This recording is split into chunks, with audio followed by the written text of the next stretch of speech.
explore 16,000 years of Virginia history. The Virginia Museum of History and Culture offers a variety of exhibitions, public programs, and special events for the whole family. Learn more and plan your visit at virginiahistory.org.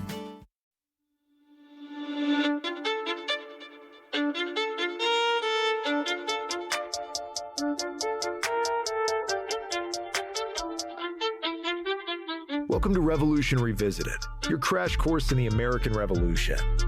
As the 250th anniversary of America's independence approaches, dive into the stories of Virginia's rebels, rule breakers, and rabble-rousers who shaped a nation.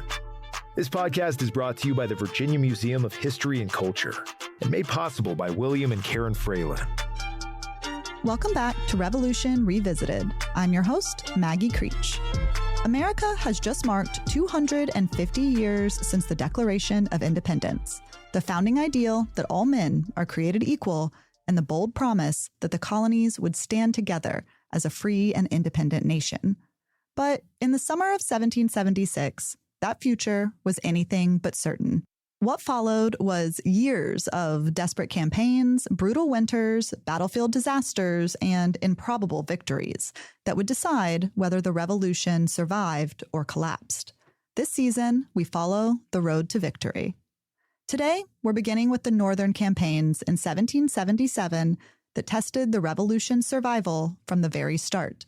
To do this, we're joined by... My name is Eric Schnitzer. I'm the park ranger and military historian at Saratoga National Historical Park. Before we dive in, let's do a recap to finish out 1776 after the Declaration was signed. There's some good news, but also some pretty bad news.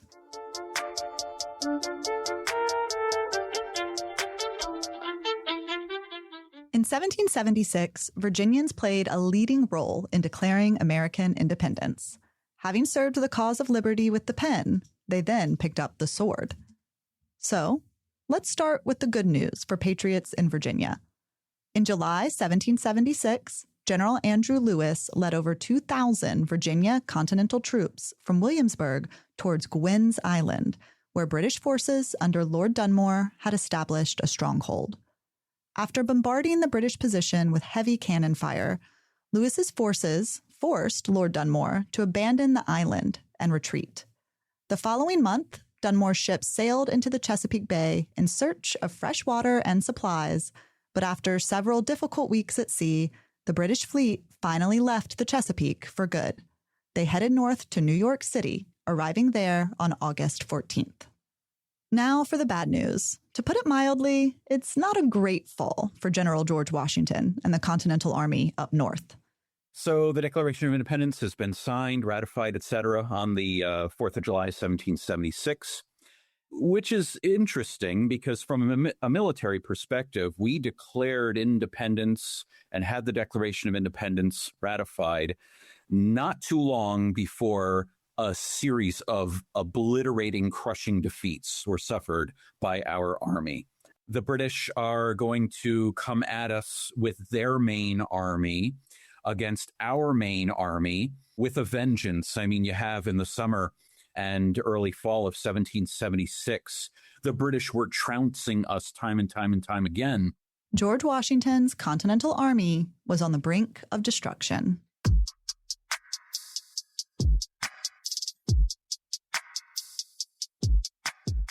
During the first years of the war, the vast majority of military action was concentrated in the northern colonies and into Canada. New York quickly became a central target for the British because, unlike Philadelphia, which sat farther inland along a river, New York offered the British a powerful naval foothold and a strong base for controlling trade and troop movement. The British moved swiftly to take New York in 1776, and despite the attempt to ready themselves for the attack, Washington and his army suffered a series of crushing defeats, including the Battle of Long Island and the Battle of Harlem Heights. Not only that, but by the summer of 1776, the British had also effectively ousted American military presence from Canada. Frankly, it was a total unmitigated disaster on our part, unfortunately. Disaster after disaster, loss after loss. It's a disaster in more ways than one. If we look at a December 1776 letter in the VMHC's collection, One officer writes about Washington's frantic troop movements, the fact that no one's been paid in 4 months, and how desperate the men are for even a day of leave. And beneath all of that, he's homesick. Letters like this reveal that morale was in the basement. And to add salt to the wound, most of the service contracts for Washington's army were set to expire in 1777. Who would take up arms for a revolution that seemed to be circling the drain? Things were legitimately so bad for the Continental Army by December 1776 that Thomas Paine, author of Common Sense, took up pen and paper to start publishing a series of essays called The American Crisis. Just like he wrote directly to the general public in Common Sense, Paine addressed the exhausted, frustrated American soldiers and public, not just the intellectuals alone. He hoped to boost morale and keep the war for independence alive by writing, "These are the times that try men's souls. The summer soldier and the sunshine patriot will, in this crisis, shrink from the service of his country.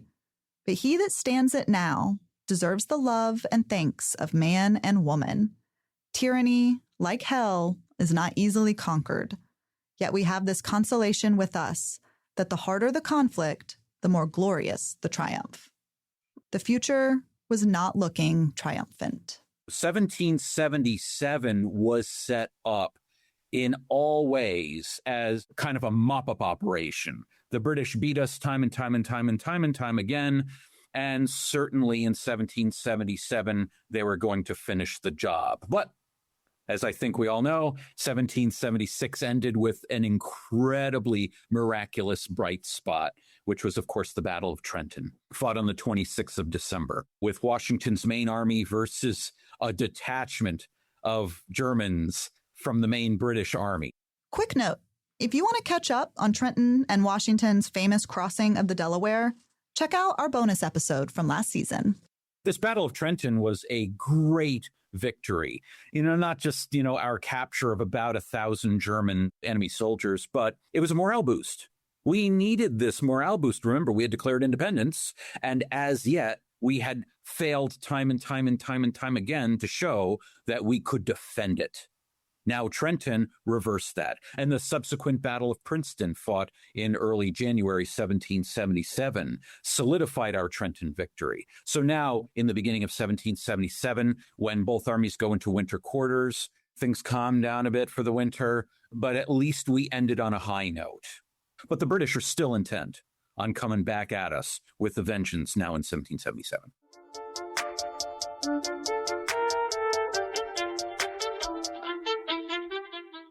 They've got a victory or two under their belts, but let's dig into one of the biggest issues still at hand. Washington's army was expiring. And while some of them were dying, that's not actually what we mean here. Let me explain. The Continental Army formed in 1775 and was meant to be a short-term service army. It was raised for the year 1775 for a 1-year enlistment term. The war was still on in 1776, so Congress re-raised the Continental Army. But again, enlistees were only signing on for a 1-year service term. That's why Trenton and Princeton were a godsend, because they convinced a fair number of soldiers that maybe not all was lost. Maybe they could actually beat the British. They didn't always have to lose. Some will be convinced to sign on for service again and see this war through.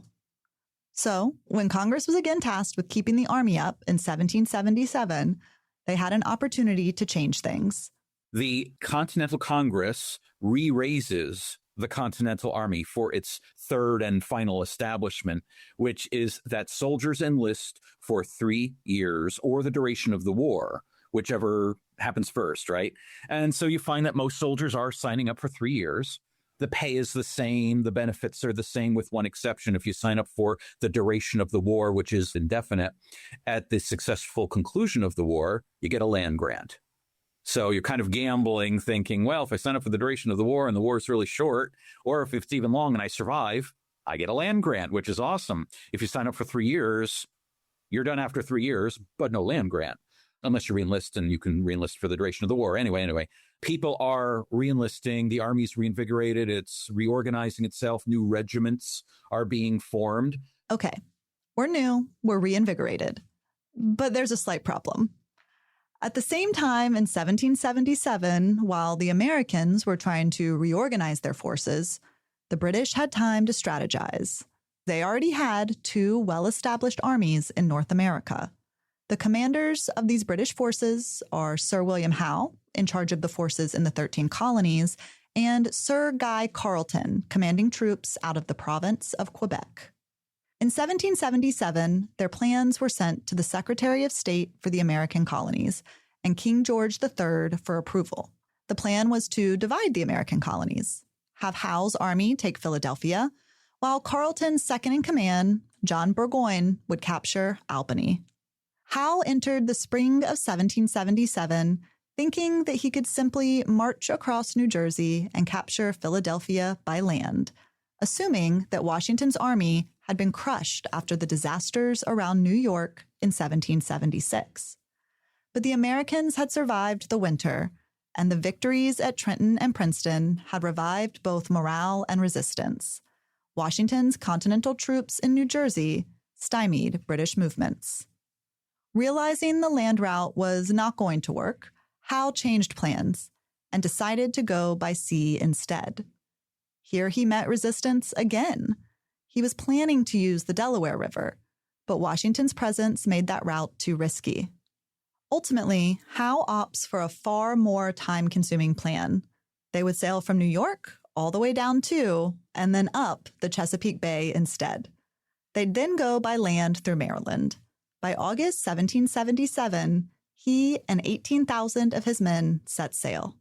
When Virginian authorities got word of Howe's fleet, they feared an attack was on its way and called out 4,000 militia around Williamsburg.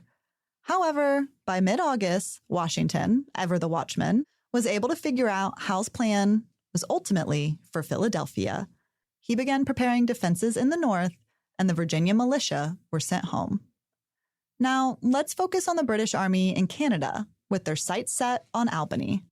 As for the other army commanded by General Burgoyne in Canada, they set off in June. Their objective is Albany. They got a couple hundred miles to go, but they too believe that the American defensive forces, which had been annihilated out of Canada, no big deal, easily taken.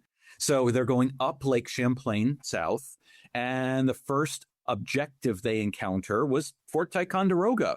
Now, Fort Ticonderoga had effectively stopped the British advance the previous October of 1776. Now, in early July of 1777, here are the British with a much more dedicated, larger army ready to strike at Ticonderoga, and they find that the American garrison there has been reduced significantly in strength to bolster George Washington's army, frankly. Everybody can't be everywhere all at once, right? You got to deploy your forces as you see fit. And some of it's a gamble. You don't know. Will you need more troops in that army or that army? And you got to jockey them around sometimes. Unfortunately, the troops up in the north at Ticonderoga, whereas they had about 10,000-ish in 1776, now they have just above 3,000 in 1777. And here comes General Burgoyne with an army and a navy contingent of about 11,000. So we're a bit outnumbered. The British begin to lay out their forces and try to cut off the Ticonderoga Peninsula, which they do successfully. And they begin kind of digging in for a siege, but our forces retreat from Ticonderoga, and we do not try to defend the place. This causes a chain reaction panic within the American command and our Congress. When our Congress learns that we've just abandoned Ticonderoga without so much as a fight, things aren't looking good. It was certainly not instilling a lot of confidence in the Congress, but it was also bad on a more practical and personal level. Because the British took over that fort so precipitously after we abandoned it so precipitously, everybody lost their personal effects. So you have officers of the Continental Army, for example, that were evacuating, that weeks later they're writing in their journal talking about how even then they had no utensils or bowls or spoons or plate to eat from. So one guy, Continental Army captain, talks about how he was only being issued, he's captain, not a private, right? But the private's getting this too. He's a captain. He's only getting water and flour at times because of the paucity of provisions that the Army's providing. This is in the summer of 1777, think July, in upstate New York. And so what he does is he takes the flour he's issued, mixes it with water in the crown of his hat. That's a captain in the Continental Army. I mean, it's crazy, right? And he wasn't the only one doing this. So you have all of these, I'll call them sufferings. I mean, there were soldiers who wrote about, and they talked about this one a lot, how at night it can get cold. You know how it is. It's hot during the day. Sometimes it can get cold at night. Well, the soldiers, most of them didn't have blankets. So they are on the ground freezing. And they talk about desperately trying to get plank boards from sawmills that they would lay on the ground, and they would lay on top of the board because it was more comfortable on that flat, hard board than it was on the dewy, wet ground from the nighttime. So you have soldiers experiencing these things, complaining about the lack of shelter because they lost all their tents to the enemy, lack of food because they lost all the provisions at Ticonderoga, and the army from Albany is desperately trying to forward food up, but there's no logistical setup to do that with such speed in the numbers that they needed because we retreated with thousands of troops. None of this was expected, right? And then we have a lack of eating utensils, like this guy eating out of his hat. So all of these Americans are complaining about it in their journals, in their diaries. There's all this suffering going on behind the scenes, not in battle, experienced by men, women, and children alike, not just, guys with guns.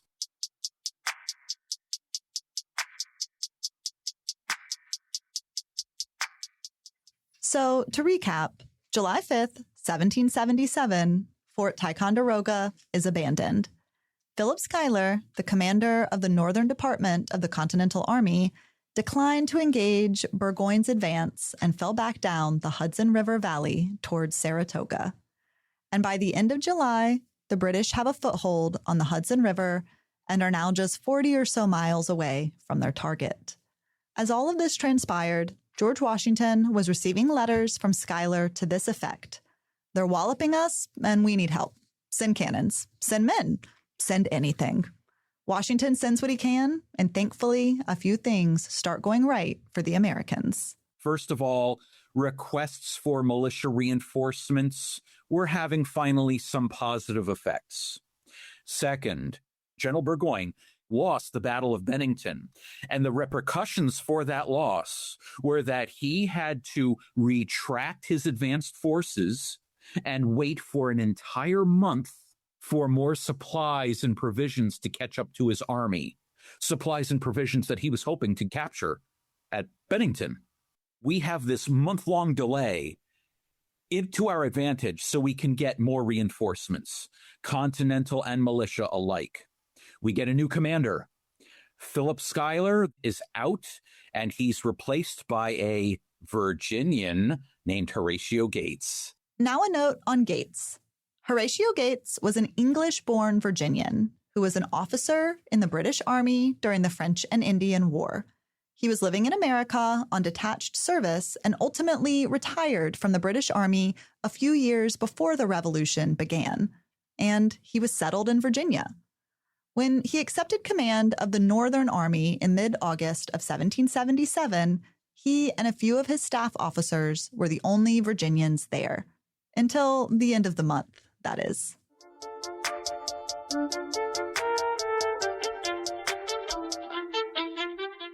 At the end of August 1777, General Gates received a battalion of elite riflemen commanded by a Virginian colonel by the name of Daniel Morgan. Before we talk about this group of riflemen, some quick backstory on Daniel Morgan. He was a Virginian who earned a reputation during the Siege of Boston and during the campaign to invade Canada. During the Battle of Quebec City in December 1775, Morgan was captured and remained there as a prisoner of war for 6 months. He was then released back to Virginia on parole, meaning that he was still a prisoner and can't do anything militarily since he had not been formally exchanged. Washington finds out that Morgan is back in Virginia and is ready to get him back in the action by boosting his rank and putting him in command of a battalion. By the spring of 1777, Morgan has been exchanged via a cartel, and now he's a colonel of the 11th Virginia Regiment. The regiment joins Washington's army in New Jersey, and almost immediately Washington assigns him to command a battalion of men, volunteers, and draftees from across the Virginia and Pennsylvania Continental lines to create a single battalion provisional corps of riflemen. What that means basically is that it's a provisional unit created for a specific purpose, which means it can be disbanded at any time and the officers and soldiers go back to their parent units. Now, the Corps of Riflemen was the size of most other Continental Army regiments. It was subdivided into 8 companies, each of which was commanded by a captain. And of those 8 companies, 2 of them were drawn from Pennsylvania Continental regiments. 5 of them were drawn from Virginia Continental regiments. One of those companies had a sprinkling of Marylanders in it too. So when people say that it was a Virginia Rifle Regiment or battalion, that's not quite true. But the fact is the vast majority of it was comprised of Virginians for sure. And of course, Morgan is the top guy, the colonel commanding that regiment. So the battalion is formed. And these men have rifles as opposed to smoothbore muskets. They were chosen specifically because they had rifle prowess. In other words, they weren't me given a rifle and told to shoot the nut out of a squirrel's mouth at 300 yards. That wouldn't work. But these guys theoretically could do it because they were experienced and practiced with these rifle pieces, which could shoot at a further distance and with more accuracy than a typical soldier's smoothbore musket. So now you have this elite body of riflemen under an elite commander. And this group was expected to be able basically to do anything at any time, to move fast, unlike most units. These guys were supposed to be able to move faster and engage in what they would call partisan tactics with the enemy, hit their flanks, hit them in their rear with speed. It's just tremendous, what they could do. And they did. They time and time again, they proved that they could do this very thing. They were by far the best, most dedicated single rifle unit within the entire Continental Army, the most elite by far. Morgan's Corps of Riflemen spent a brief period of time at Washington's disposal, but upon a recommendation by Continental Congress, they were soon dispatched to support Gates' army further north. They joined these forces at Bemis Heights, about 25 miles north of Albany, and were working under Gates' second in command, Benedict Arnold. You might have heard of him. And quick timeline check, he's still on our side right now.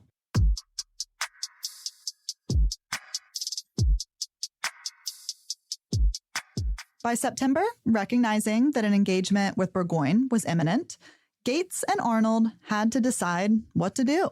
They ultimately decided to send out the Corps of Riflemen to try to scout out the British and essentially bloody them up so much that by the time the British got to attack the American lines of defense, they would have lost a lot of their artillerymen and their officers thanks to Morgan's riflemen.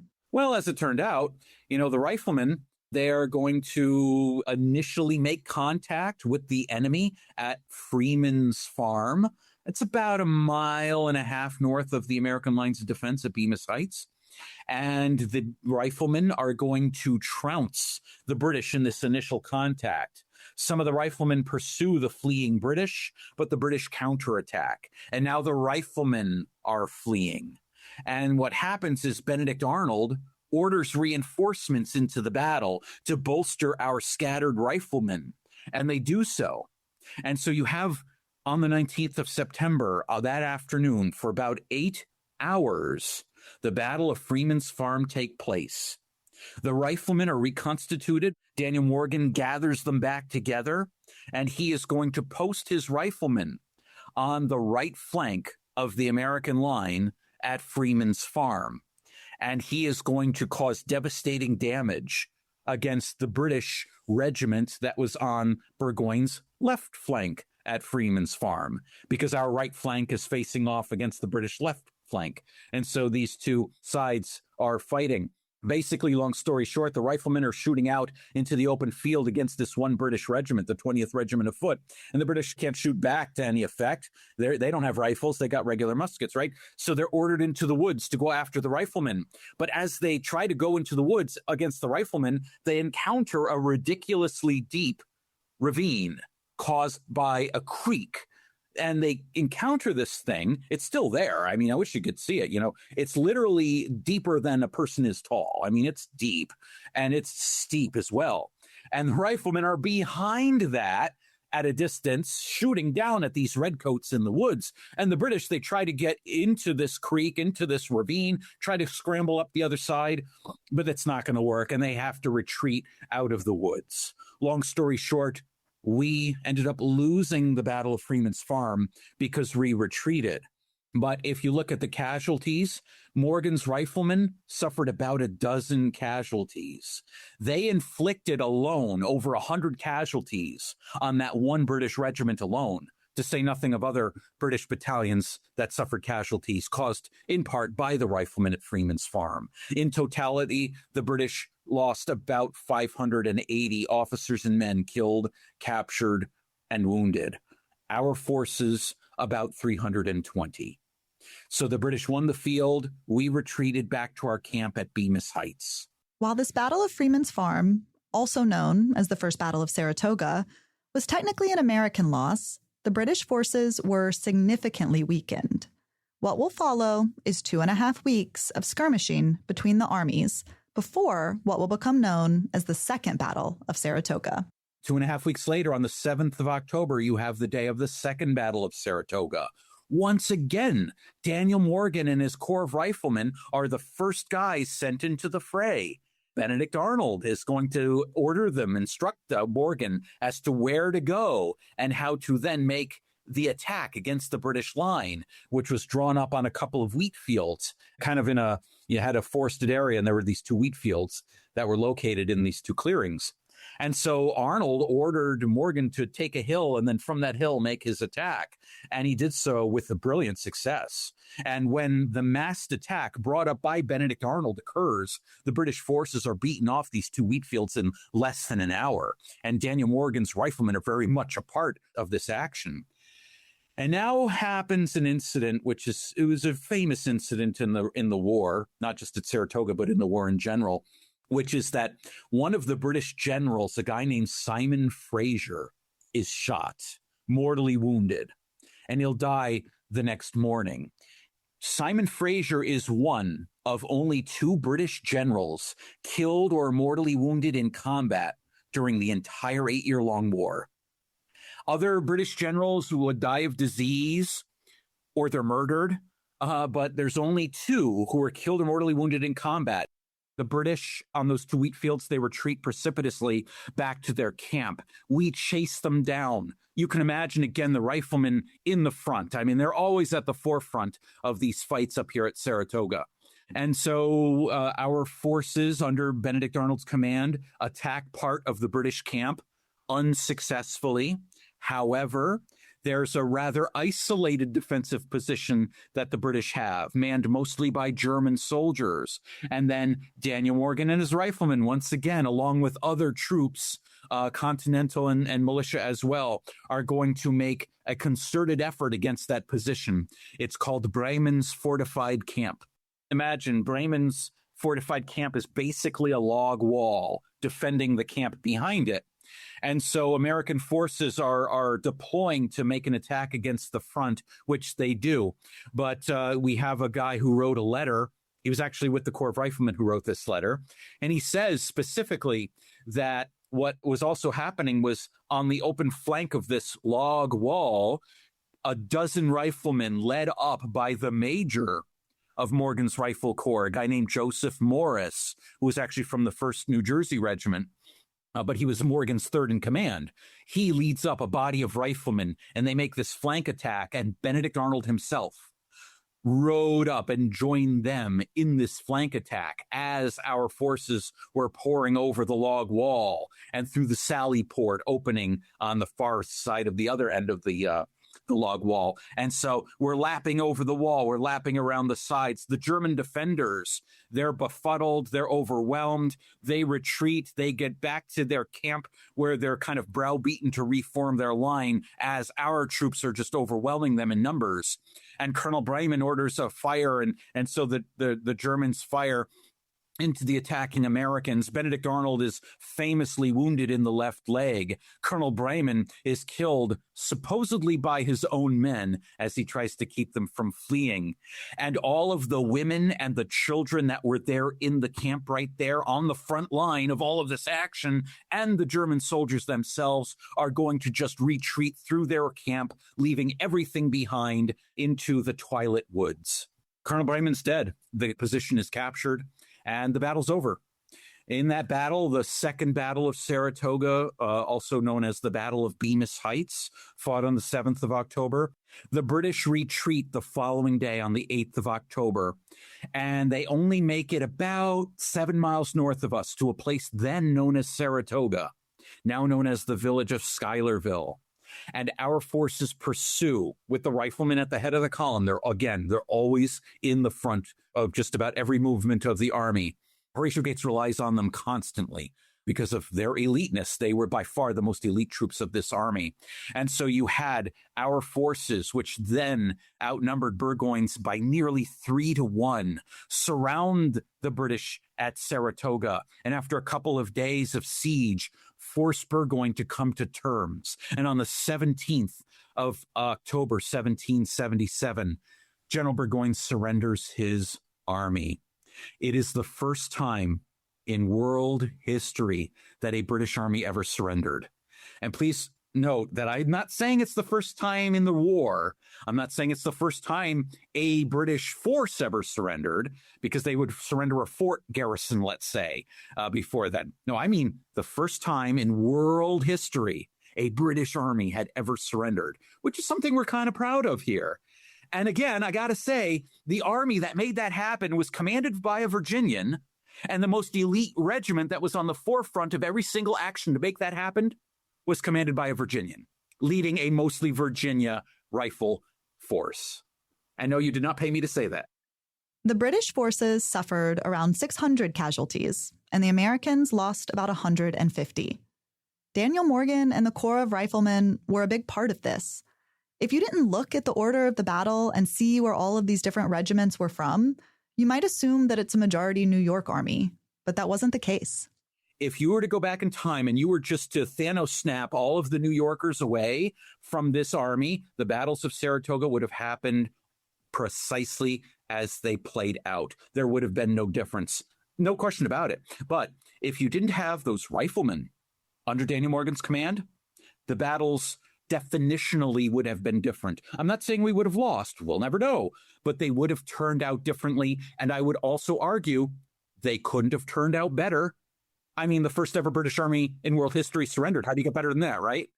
But not everything's coming up roses. At the same time as this incredible victory at Saratoga in October of 1777, Washington's army was getting pummeled trying to defend Philadelphia. Maybe he shouldn't have sent those riflemen Gates's way after all.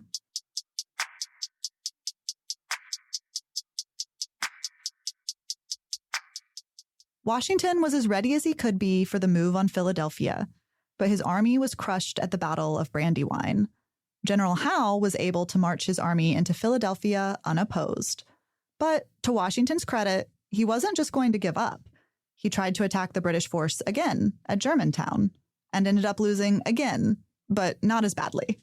But the Battle of Germantown, 4th of October, 1777, did show the French that George Washington, yeah, he's lost these battles, but he keeps coming back and he keeps going at the enemy and he is dedicated and he keeps trying different things. His audaciousness, his leadership skills are second to none, right? Second to none. Truly magnificent. And so the French look at the great success at Saratoga, the first ever British army to surrender in world history. And then they look at Washington's audacity and leadership skills to keep that army together. My God, alone is a miracle, to say nothing of him keep trying to attack the British, even when the British least suspected. I mean, the British have beaten us time and time and time again. And oops, surprise, it's Trenton. Surprise, it's Princeton. Surprise, it's Germantown. Germantown again was a loss, but it wasn't, such a lopsided loss that like Brandywine was, or Long Island was, or Fort Washington, etc. It showed the French that we could do it. And if we had their help, we could do it even more successfully and maybe even more quickly.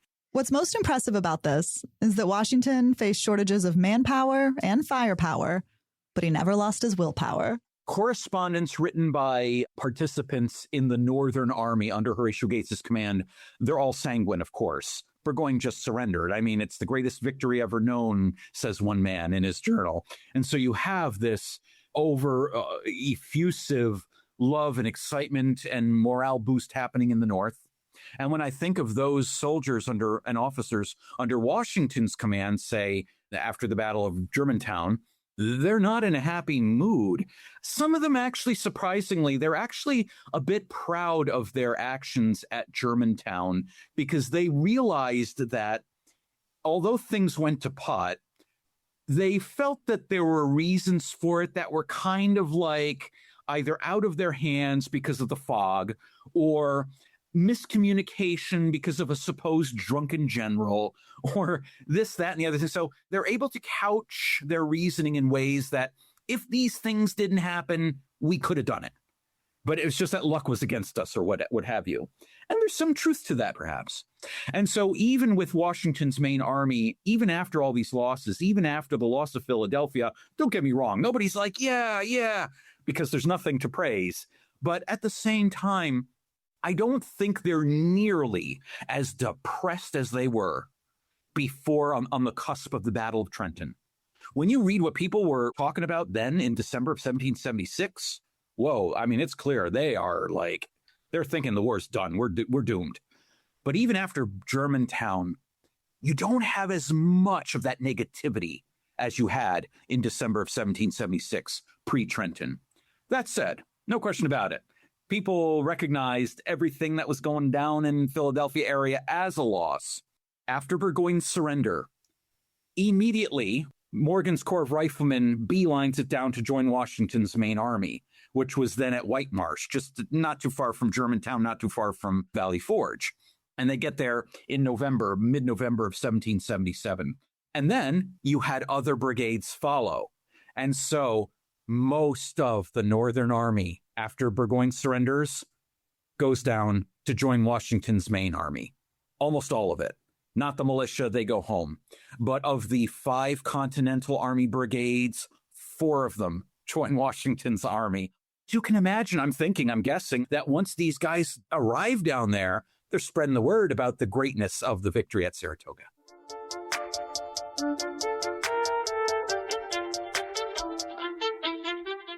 So the outcomes of 1777 stood in stark contrast to one another. Saratoga became a symbol of hope and competence and momentum, while the reality of losses at Brandywine, Germantown, and the capture of Philadelphia meant that Washington's camp felt a bit darker.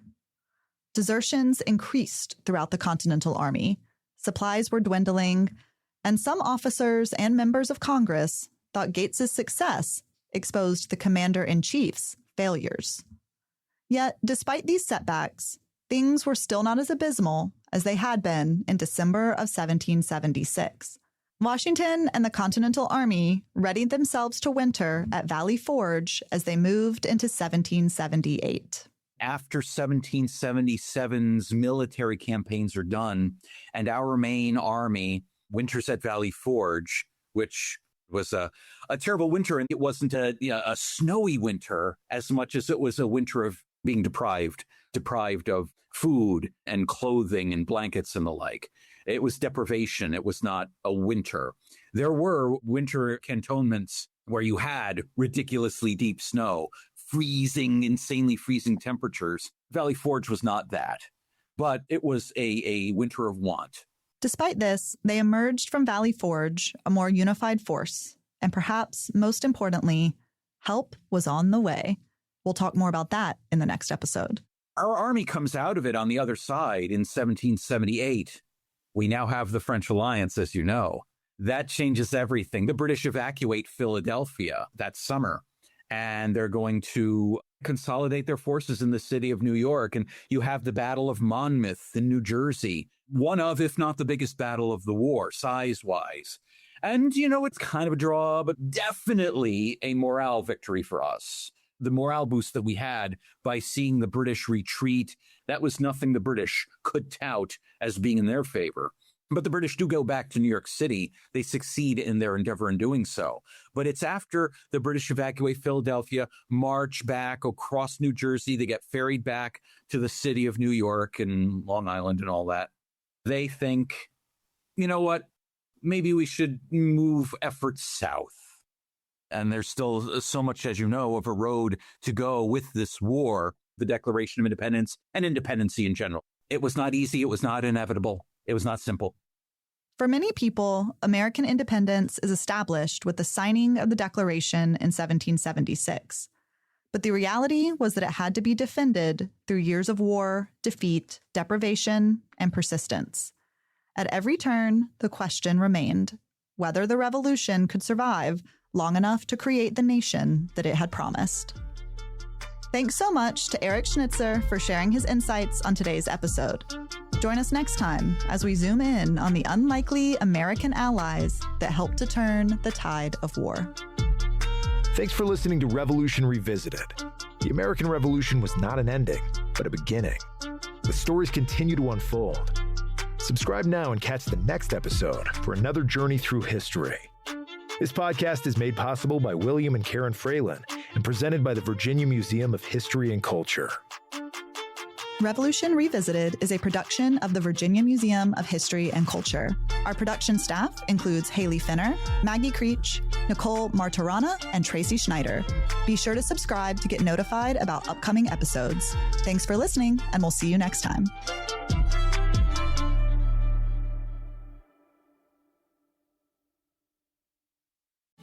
Explore 16,000 years of Virginia history. The Virginia Museum of History and Culture offers a variety of exhibitions, public programs, and special events for the whole family. Learn more and plan your visit at virginiahistory.org.